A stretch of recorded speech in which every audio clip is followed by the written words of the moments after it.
Hi everyone and welcome to Cine. Our topic today is interpretation in movies.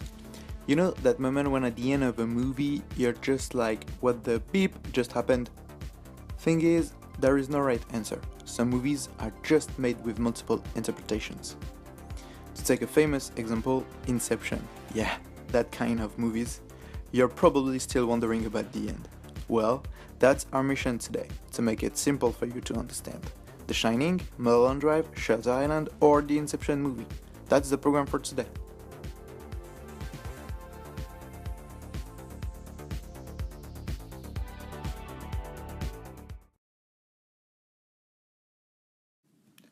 So let's talk about The Shining. This movie was released in 1980, produced and directed by Stanley Kubrick, and starring Jack Nicholson, Shelley Duvall, and Danny Lloyd.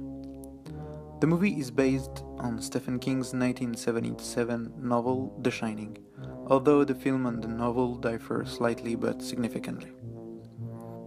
Jack Torrance, a writer and a recovering alcoholic, takes a job as an off-season caretaker at the isolated Overlook Hotel.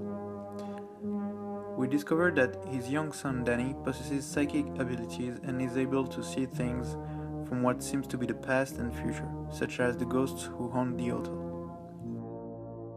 After setting in, the family is trapped in the hotel by a snowstorm, and Jack gradually becomes influenced by a ghostly presence. He descends into madness and ultimately attempts to murder his wife Wendy and his son Danny.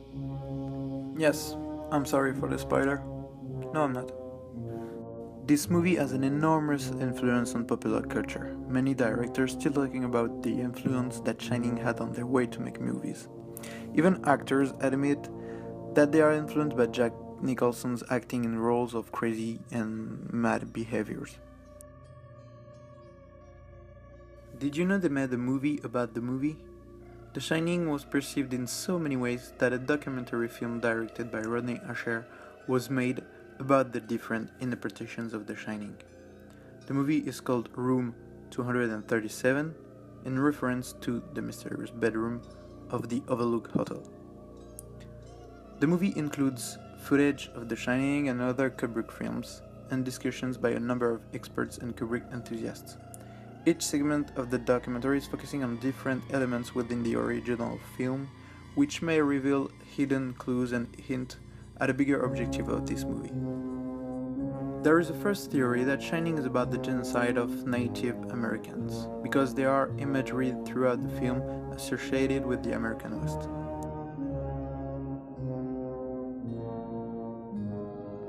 For instance, cans of Calumet baking powder that are noticeable in the background of two important scenes. The Calumet, as you know, is a peace pipe, and the can featured the image of a Native American. Another one expert believed that Stanley Kubrick is admitting the word that he was the one who directed the footage disseminated by NASA to publicize the Apollo 11 moon landing. He believed that Kubrick was contracted to produce an hoaxed footage of a fake moon landing. He points out to the knitted Apollo 11 sweater that the little Danny wears, and that room 237 refers to the mean distance, 237,000 miles, of the Earth to the Moon, as evidence that the film is an elaborate apology of sorts for Kubrick's involvement. Kubrick's unrealized project about the Holocaust, Orion Papers, suggested to another analyst that The Shining is about that genocide. Little pigs, let me come in. He connects Jack's sinister recitation of the Big Bad Wolf's refrain to a Disney production where the wolf is an anti-Semitic caricature. The analyst also feels that Kubrick embeds a message of hope in Dick's advice to Danny about how to deal with his shining abilities. Dick explains that the images Danny is seeing are just pictures of the past and that they can be forgotten. The analyst feels Kubrick is trying to remind his audience of the Holocaust while at the same time helping them to let go of its horrors. About the end of the movie, where we can see Jack in a photo from the Overlook Hotel in 1921, well, We don't have much explanations, or a lot of difference, in fact. But you are going to guess by yourselves or find a theory that comforts you. Anything you say, Lloyd. Anything you say.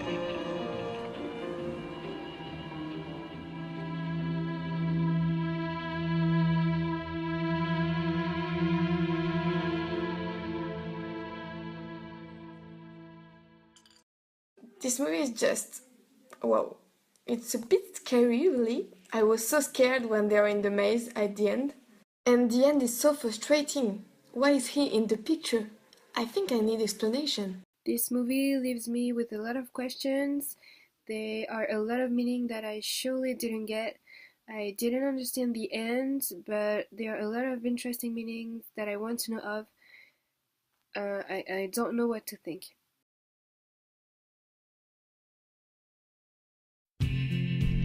If we are going this way, I think we need to talk about David Lynch. David Lynch is known for his intriguing and mysterious movies. This time we will focus on Mulholland Drive, released in 2001, starring Naomi Watts as Betty Helms and Laura Harring as Rita.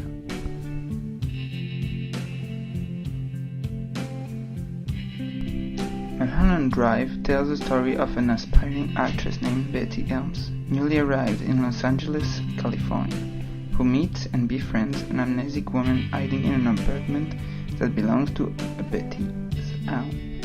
This could be a normal pitch from a classic movie, the young woman arriving in a new city to begin a new life as an actress. As we leave the welcoming of Betty Helms, we are sticking to what Lynch is giving us, but while Betty is progressing, we suddenly are surprised at what we see. Betty just wake up. So all we have seen since the beginning is a dream? But is it? Really? Is it a dream? That's the moment where we understand that we are in front of an unsolved mystery. If Mulholland Drive has been for many of us a nonsense movie, people have created their own interpretation. Mulholland Drive became a vivid experience because it includes the spectator to try to solve the mystery about it. I am sure I just woke up your interest. I will not tell you the story. Why? Because the movie loses his interest. If I explain to you the story, I'm pretty sure that it will be bent by my point of view, my own experience. That's why I recommend you to see it as soon as possible. So okay, I will not tell you the story, but what about the narrative arc? Lynch mastered all along the atmosphere by using uncommon light to make you feel uncomfortable, to make you lose your attention in detail, but mostly he delivered narrative arc between dream, past and future. At first sight, it might be confusing, but have a real use by being chronological. Scenes like the one from the Silencer Club are one of the famous scenes from David Lynch filmography. For you, it could be stuffed with elements for your own interpretation, but could have known of mine elements for my interpretation. What is shown by David Lynch is one of the purest demonstrations on camera of a dream. As we know, we like to interpret our dreams, giving a meaning to every step we took in it. How did we react to a certain situation? It would make sense for us because we lived in it, we experienced it. But first of all, David Lynch knows how to film the abstract, as he explained it in his interview. He explained the difference we made about music and movies, but for him the abstraction of music is the same as in a movie. It's like describing a piece of music. You don't hear the music, you just see the words, and maybe it conjures up a desire to go hear the music, but a theme, some films maybe have a theme, but even if it has a theme, it might be a different theme for different people. So, now, how did you interpret this Lynchian dream?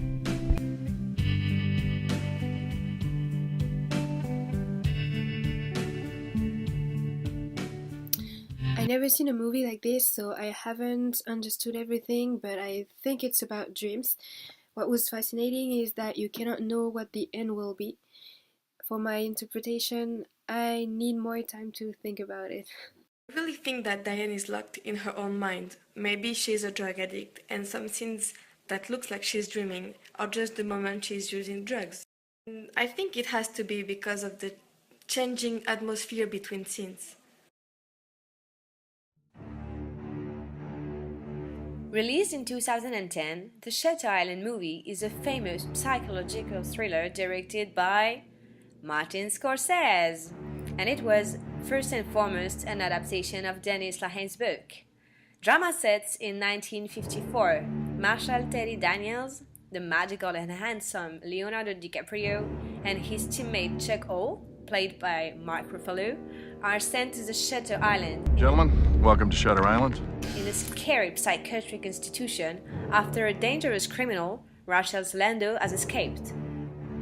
How did she escape from a very closed cell located in a highly supervised institution? Their investigation gets eroded soon after they arrived, when a violent storm explodes on the island. Kabbalistic and captivating from the beginning to the end, Martin Scorsese's thriller achieves its highest point in the final twist when, guess what? We discover that Teddy Daniels is crazy. He is in reality the 67th patient of the psychiatric hospital. Yeah, he killed his wife after discovering she had drowned their 3 kids in a lake just near the house. And Chuck, his so-called teammate, is actually Dr. Sheehan, taking care of him for 2 years. Well, that's the most logical and common interpretation that people can make of the end of the movie. The doctors, the hospital staff, and the policemen would have played Teddy's game, whose real name is actually Andrew Ladis. From there, we just have to watch the movie a second time to understand various gray areas, starting with Chuck's behavior. How is that he struggles so much to get out his gun from his belt while he's supposed to be a policeman? Why is there so many knowing looks between him and the other doctors? Why does he keep asking Teddy, "Who is 67? And there's also George, a patient from Building C, who tells Teddy, You're a rat in a maze. when we know the end of the movie, everything makes all sense.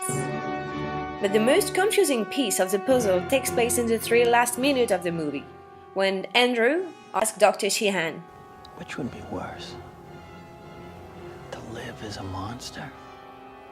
Or to die as a good man?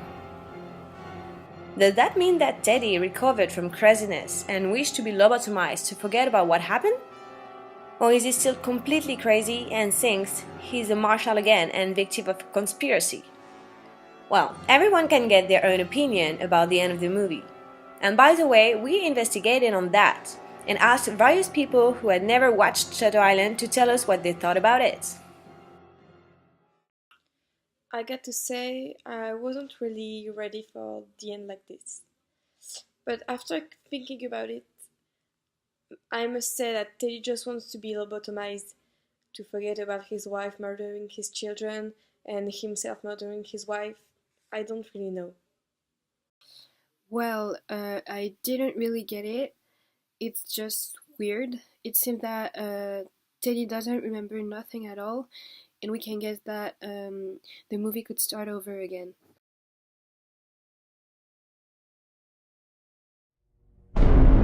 What's the most resilient parasite? An idea. Released in 2010, the Inception movie is one of the biggest mind-blowing stories of the cinema. Inception is a science fiction movie written, produced and directed by Christopher Nolan. The film stars a large cast that includes Leonardo DiCaprio, Ellen Page, Marion Cotillard, Tom Hardy and other famous actors. DiCaprio plays a professional thief who commits corporate espionage by infiltrating the subconscious of his targets. He is offered a chance to have his criminal history erased as payment for a task considered to be impossible, Inception.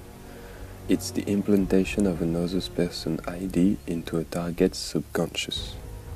This movie is famous for its casting, but also for the unexpected script and all the interpretations that have come from it. They are all turned around the question, "Are you dreaming?" that we ask ourselves during the whole movie. There are more than 5 different interpretations of Inception, and I'm sure you're still asking if the top stops at the end of the movie. That top represents a totem for Cobb, and it's the only way he has to check if he's in a dream or not, with the apparition of his dead wife, Marion Cotillard, during his dream. Now let's focus on Christopher Nolan's explanation. Cobb isn't in a dream at the end of the movie, but for the rest he is an untrustworthy storyteller. We can see in the stories that some allusions lead to a reflection about the creative process that occurs in the movie creation. Many think that Nolan's aim was to materialize the creative reflection around the conception of a project. But some people also think that Nolan wanted to show the complexity of architectural art and conception. He said once that the film is about builders. And that's what's fascinating about Inception.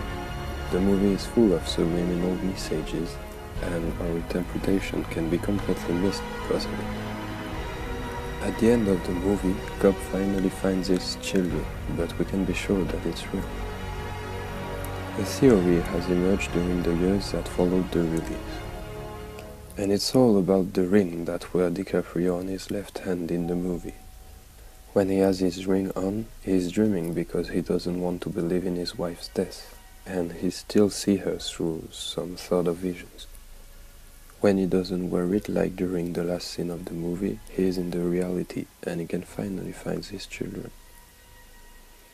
Nolan prefers to stay enigmatic on this theory, saying that every level of reality should be interpreted equally in his movie.